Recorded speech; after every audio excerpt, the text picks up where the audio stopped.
हे काका, मिला मेरे को। काका, कुछ बताइए आपके इलाके में बारे में, कुछ बताइए। क्या बना है बोलना तो। घूमने के लायक कैसा है जगह? माल रोड है, लकड़ बाजार है, जाको मंदिर है, रिज मैदान है, पूरा सारा शहर पैदल ही घूमता है। काका बहुत तंदुरुस्त है इस उम्र में भी। প্রায় 5 ঘন্টার জার্নি শেষ করে আপাতত পৌঁছালাম আমার ফার্স্ট ডেস্টিনেশন। আর তারপরে নেক্সট ডেস্টিনেশনের যাত্রা শুরু হবে। তার আগে আজকে একটা রেস্ট আমি এখানে নেব। এই সেই সিমলা স্টেশন। আর এদিকে ভিউটা আমি পরে দেখাচ্ছি পরে। এই দেখুন ভিউ, এটা সিমলার ভিউ। মেঘটা একদম ছুঁয়ে গেছে পাহাড়ের গায়ে, এবং পাহাড়টা যেন মেঘটাকেও ছাপিয়ে গেছে। আর পাহাড়ের পুরো পাহাড় জুড়ে দেবদারু, ওক, ফার, এই সমস্ত গাছগুলো যেভাবে উঁকি মেরে আছে, সত্যি এই কারণেই আমার পাহাড় আসা, এই কারণেই পাহাড় আসা, এবং পাহাড়ে এই কারণে নিজেকে হারিয়ে ফেলি, নিজেকে খুঁজে পাই, হারাই খুঁজি, এভাবেই চলে।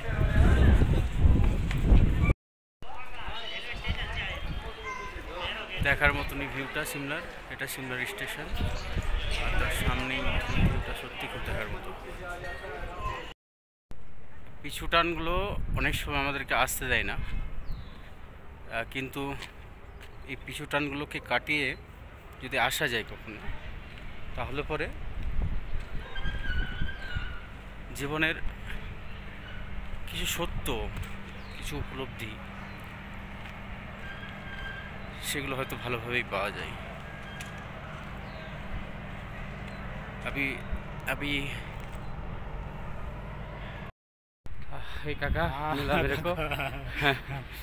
काका, कुछ बताइए आपके इलाके में बारे में, कुछ बताइए। क्या बना है बोलना तो। घूमने के लायक कैसा है जगह? माल रोड है, लकड़ बाजार है, जाको मंदिर है, रिज मैदान है, पूरा सारा शहर पैदल ही घूमता है। काका बहुत तंदुरुस्त है इस उम्र में भी। हम तो तंदुरुस्त है, हमको के शुक्र से जो ये मिस होता है ना, एक्वेट माउंटेन्स, वो सिकनेस जो वो अभी हो रहा है। সিমলা পৌঁছেই প্রথমে আমি যে কাজটা করলাম সেটা হচ্ছে রেস্ট নেওয়ার জন্য এবং রাতটা কাটানোর জন্য একটা রুম, এবং সেই জন্য আমি রুমটা বেছে নিয়েছি, এবং সেই রুমটার ন্যূনতম ভাড়া 1000 টাকা, এবং বেশ ভালো, খারাপ না। এই যে সুন্দর বেড আছে, এবং তার সঙ্গে যেটা আছে একটা বাথরুমও আছে রুম অ্যাটাচ, এবং তাতে কোমোডও আছে আর বড় মেশিনও আছে। তো আমার মনে হয় যে 1000 টাকায় রুমটা খুব ভালো। এর কমে রুম পাওয়া খুব মুশকিল, এখানে কস্টলি অনেকটাই। তবে 1000 টাকায় রুমটা খারাপ না। এরপরে আপনি 1500, 2000, 2500 আর অনেক ভালো ভালো রুম এখানে পাওয়া যাবে। সিমলা স্পেশাল বিরিয়ানি, হাতে সময় কম থাকাতেই দুপুরের লাঞ্চটা সেরে নিলাম। স্নান করে খেয়ে দিয়ে বেরিয়েছি, মেলের উদ্দেশ্যে যাচ্ছি। মেলটা একটু দেখে আসি, উপরেই যাচ্ছি এখন, শুধু হেঁটেই যাই, পাহাড়ের শেষ যেন নাই। যখন থেকে নেমেছি শুধু হাঁটছি আর উপরে উঠছি, আর যে কত উপরে উঠবো কি জানি, সো টাফ। এই সেই ঐতিহাসিক সিমলা মেল, আর সেই সিমলা মেলের চার্চ, যেটা আমরা প্রায় দেখে থাকি। খুব ভালো লাগছে এখানে উপস্থিত হতে পেরে, প্রেজেন্ট হতে পেরে আমার সত্যি খুব ভালো লাগছে। এই যে দেখার মতন মেলটা, যারা দার্জিলিং আমরা এসেছি তারাও এই ধরনের মেল দেখে থাকবে। দার্জিলিংয়ের ভাইব একই পাবে, কিন্তু এটা অনেক বিস্তৃত, বড়, এবং তার সঙ্গে অনেকটা উঁচু।